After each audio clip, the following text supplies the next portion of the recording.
Hey, it's JC1424 once again with another Top 10. And finally, I'm not just talking about songs. That's right, it's a special day. Woohoo! We're talking about furries.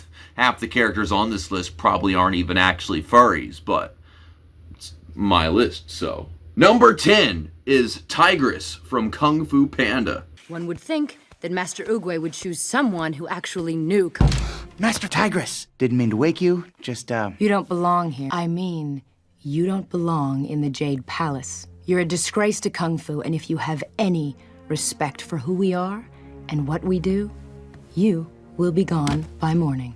The strong center of the Furious Five. She's kind of built like a cinder block, where she's got a square for her head and a rectangle for her body. That's not very far off from a SpongeBob SquarePants cousin or whoever the heck this was. I almost left her out, but I saw this video that came out recently about her dealing with imposter syndrome or something. She does exactly what is expected of her for so long, but then just loses herself in the process. So she's hidden emotionally as this deep character, loyal despite every time she could feel crossed. Anybody else goes through the stuff that she goes through and they would just go bad, but she doesn't. And to me, that's impressive. And, well, she's also pretty hot for a rectangle character. She's got Angelina Jolie as the voice actress for however many movies. And that's the same as Lara Croft Tomb Raider. My number 9 is Coco from Crash Bandicoot. What is the status of the new portal chamber you've been working on? It's almost finished. A few little adjustments here and there, and it'll be ready to go.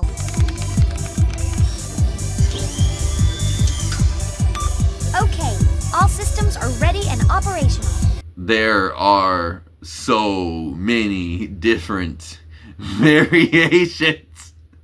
One of these I definitely gazed at a lot when I was in middle school. I probably shouldn't have been, but without her, I think the world they live in would be screwed so many times. Now, her martial arts were inferior to the level design they kept on getting thrown into, but she's an absolute computer genius. And I'm pretty sure she was behind the warp system so many times. And without that, Crash doesn't go from level to level saving the day. So, my number 8 is Jewel from Rio.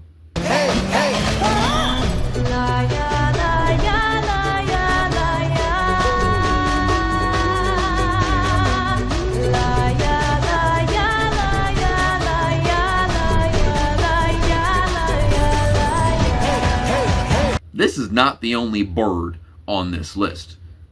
It's debatable if there even should be birds on this list, but it's my list. So, I just observe her to be really complex. She has this wide range of emotions. She's determined, understanding, passionate, firm, funny, and she kind of develops throughout the series. I think there's actual growth for this character, as opposed to another character that's definitely not on this list. It's a terrible character in my opinion. But given the color palette, this is one of the cutest designs. And she even got a little flower on the side of her head sometimes. My number 7 is Todd from The Fox and the Hound. My name is Todd. Todd? That's a nice name. Todd. It looks like that farm boy is making it big with her. Now just keep it down. Todd, you know something? This stream is just full of trout. Do you think you could catch one? One what? One what? Fish, silly. Oh yeah. He's so adorable to start the movie. The innocent shenanigans with the chickens and the cow and Copper, the hound dog. But he's constantly learning and growing. He embarrasses himself trying to win over Vixie, but once he makes up for that, he even pulls that off. By the end, he finds it in him to protect her, save his friend and the hunter despite their vengeful attacks against him and her. The book is very different, though. It's less about the relationships and growing apart, and a lot more of the dark tale of nature. So, at that point, I really do prefer the Disney rendition there. My number 6 is another fox, though. It is Diane from The Bad Guys. As for the sculpture, I think it's about perspective.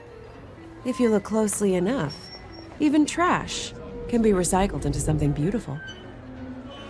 How about that? I guess some things aren't always as they appear. What a sexy boss.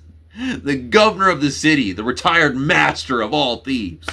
And then she has this chamber full of tools and gadgets, and it looked like a room in frickin' 50 Shades of Grey or something.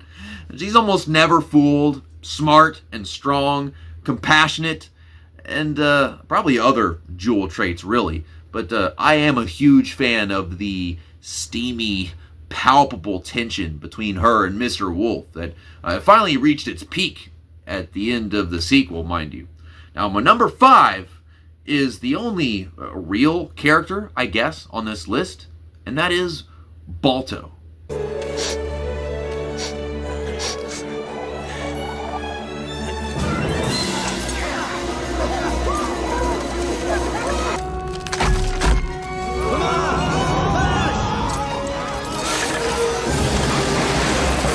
This is also one of only 2 characters on this list to be canonically deceased. But that was a given with Balto because this shit happened over 100 years ago.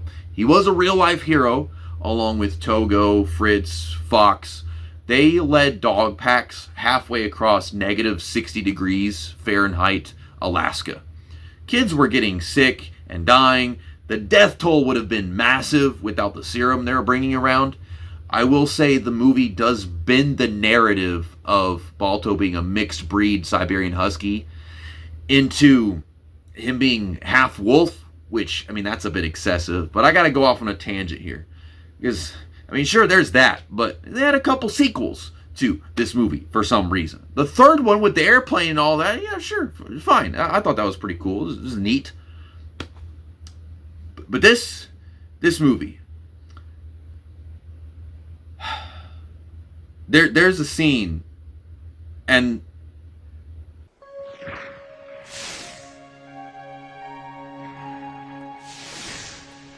How did you do that? I simply became one with the tree. Dogs were dying, at least well below freezing temperatures, and just sledding for hours and hours to save lives. And this is a story of adversity, and it really happened, and we just devolve it into philosophical sci-fi becoming one with trees fairy tale bullshit. This is like taking the real story of Titanic and then deciding, oh, this is Little Mermaid, it's based off Titanic. Like, what? It's 2 different things. How are they even tied together? I don't know. I don't fucking know. Like, it's mind-blowing. So yeah, Balto, Togo, all of them, amazing. But my number 4 is Otulissa from Guardians of Ga'Hoole. Wait, who are you? Are you going to keep interrupting me? I expect to be placed in the navigation shawl myself. Name's Otulissa, by the way. I'm Soren. Y'all already knew there was going to be another bird on this list, and JC loves owls. Oh my goodness. In both the book and the movie, she's basically the Hermione Granger of the story. The movie makes her a crush for Soren, the main character. I don't know why the hell they did that, but originally she was a spotted owl, and in the movie instead she's a short-eared, which I thought that was a great choice. Oh my god, she's freaking gorgeous. She's got a slow burn character development. It pretty much takes the entire book series, but if you read the whole thing, it's definitely worth it. She annoys everyone originally with her passion for knowledge and the skill that she yearns to have for battle and just doing anything. It's like her calling to be the best that she possibly can be at everything, and it comes to use. Those are her core values. But I gotta say, I mean, this movie is such a huge departure from what happens in the books that whenever it has a cliffhanger, there's nowhere to go. Like, they couldn't make a sequel with everything that happened here.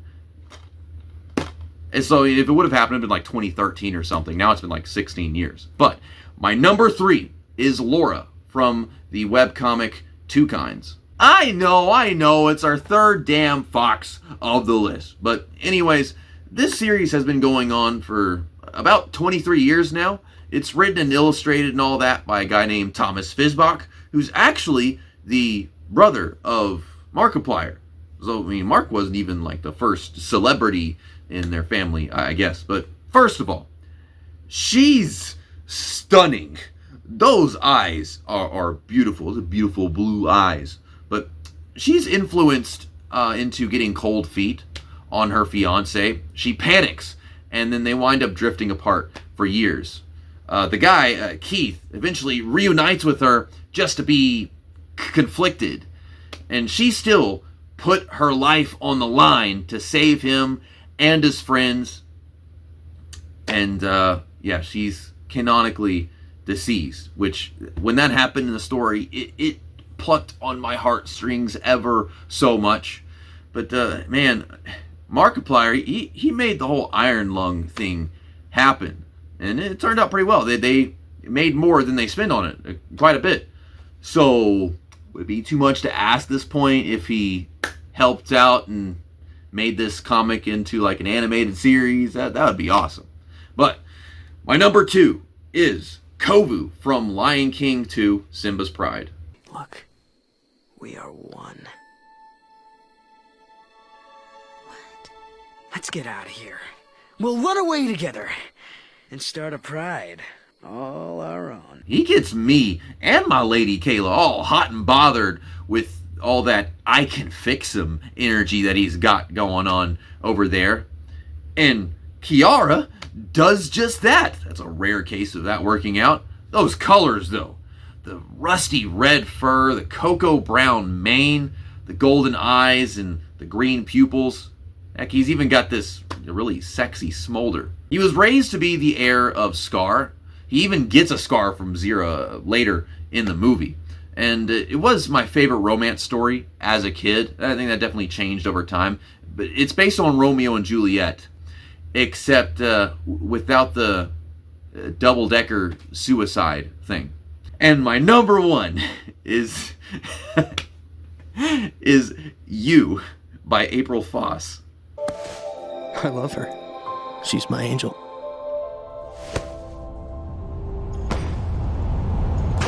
This character spawned from adult content.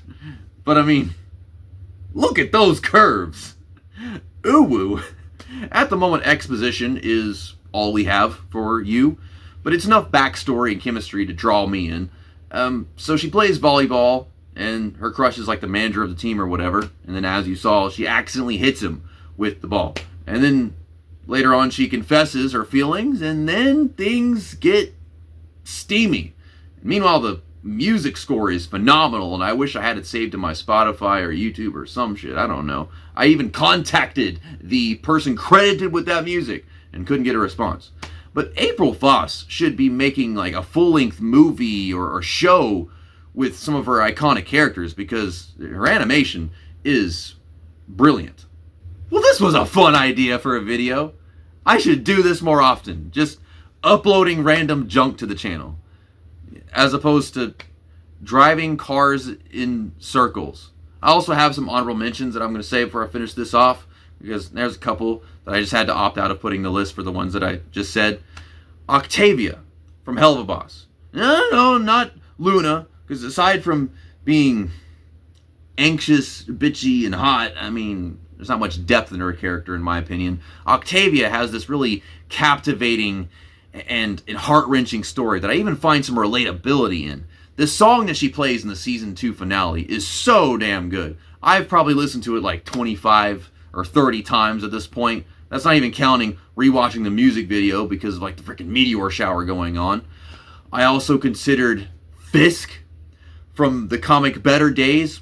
I do not recommend this comic. It's practically smut. Maybe reading other Jane Ayler erotica. I don't freaking know. But it's like, this character is so interesting. Not inherently a good thing. I mean, he might as well be like the Forrest Gump of all furry characters. Because when he's not joining the military, he's screwing some girl in his treehouse in his youth. I don't know who the heck it's supposed to appeal to. I was bewildered whenever I read that, like, fucking 10 years ago or 8 years ago. I don't even remember how long ago it was. I also considered Spyro. The problem with that is, like, he's the main character of his video game. And sure, he's designed great. He doesn't really have fur or whatever. He's got scales, but dragons get lumped into the whole furry genre all the time. He's got this great design, awesome voice, but then, like, his actual character is only as interesting as, like, the cat from Crypto the Super Dog. And I don't even remember that cat's name. Sparky or something? I don't freaking know. And then, for a long time, Margaret from Regular Show was a favorite of mine. But, dude, it occurred to me eventually that she's just so indecisive and causes him so much stress and so much growth for him as a character, Mordecai, that, like, I don't see the point. I wind up just not liking her anymore. See you next time. That's that. And top 10 over.